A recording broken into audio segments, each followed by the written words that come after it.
If you've ever found yourself speaking at a meeting or giving a presentation or maybe speaking to a group of people and feeling a little bit like a fraud, doubting your skill, your knowledge and your expertise, then you're not alone. It's called the imposter syndrome. Most people feel it at some time. And in this video, I'm going to be showing 3 ways that you can deal with just that. Keep watching.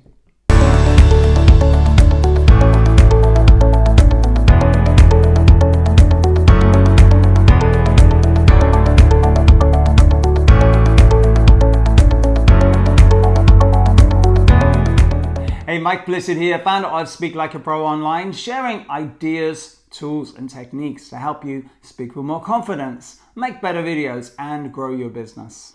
On this channel, you'll see book review, tech and how-to videos just like this one. So if you're new here, consider subscribing. And in today's video, I'm going to be sharing 3 ideas, 3 strategies, 3 top tips to help you overcome and deal with the imposter syndrome for whenever it shows up for you.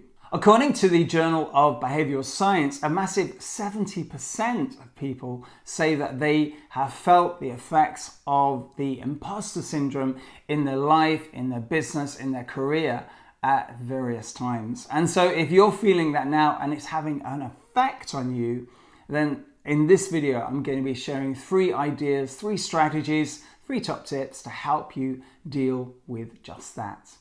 So let's jump in. Step number 1 is to believe your own. Now, I know that phrase is out there, but the thing is, it's true. The very essence of the imposter syndrome is that it presents doubt. It brings doubt in yourself, in your skill, your knowledge and expertise, that you are the solution, the effective business person, the leader that you say you are. And if you're watching this video, I'm pretty certain that you've been there, you've done that, you've got the t-shirt, you are that good. You've got those years in business, you've got that career, you've got that track record. So it's time to start believing it. What I mean by that is to get real. Start making a list of all the skills, the knowledge, the expertise, the accomplishments, the track record, the clients, the customers, the achievements they've made as a result of working with you. Start listing it down. And if you work with a journal, which I always say is a great idea, just start listing it in that. And then anytime you doubt yourself, you start to feel that kind of imposter syndrome, that feeling a little bit like a fraud moment, just go to that list, go to that journal. It could even be a list on your smartphone, and just read it and just reconnect with who you are, the reality of who you are, rather than the fearful insecurity of the moment that is really what the imposter syndrome is all about. Step number 2 is to share with a peer group. So whether you are in a mastermind or a mentoring or a coaching type program, or you'd like to be in one or some such group, the idea of bringing your feelings of the imposter syndrome to that group will help in 3 particular ways.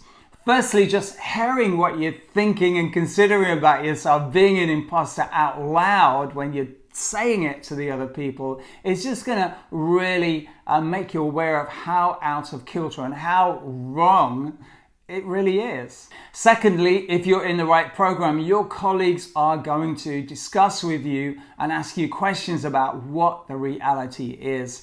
I'm sure they will accept that you are maybe feeling nervous, maybe we have insecurity, and all speakers and trainers and business people and etc. have those at some point. But if you're in a group that is a supportive group, and mentoring and coaching and mastermind groups are supportive, they're going to ask you questions just to help prise out of you or remind you just what a skillful and experienced and resourceful person you really are. And thirdly, being a proactive member of that peer group is actually just going to demonstrate to you how skillful, how resourceful, just what an expert you really are. Step number 3 is to talk back. Now, whilst the imposter syndrome has a big, grand title, the imposter syndrome, the reality is it's a limiting belief. And how limiting beliefs show up for most people are in self-talk, and particularly negative self-talk, what I call the internal chatterbox. So it is time to come up with some powerful phrases to help you deal with the imposter syndrome, that critical chatterbox, each and every time it shows up for you.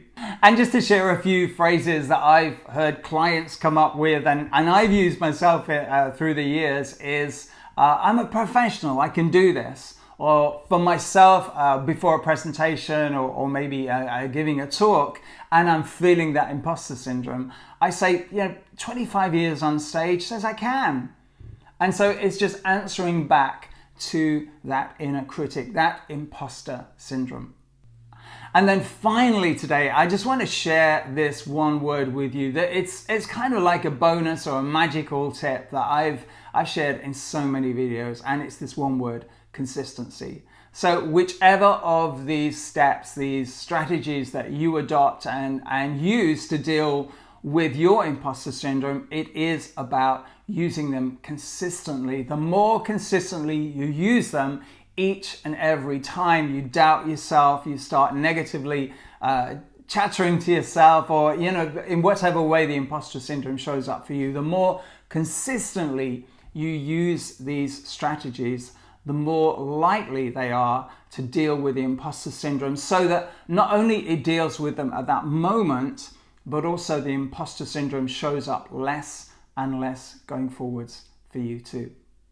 So that's it for this video. If you've got any questions or comments, please leave them in the boxes below. And if it's been your first time here, consider hitting the subscribe button and also the notification bell so you get to know when I upload a new video. Remember, this channel is all about sharing ideas, tools, and techniques to help you speak with more confidence, make better videos, and grow your business. I'm Mike Blissett. Take care.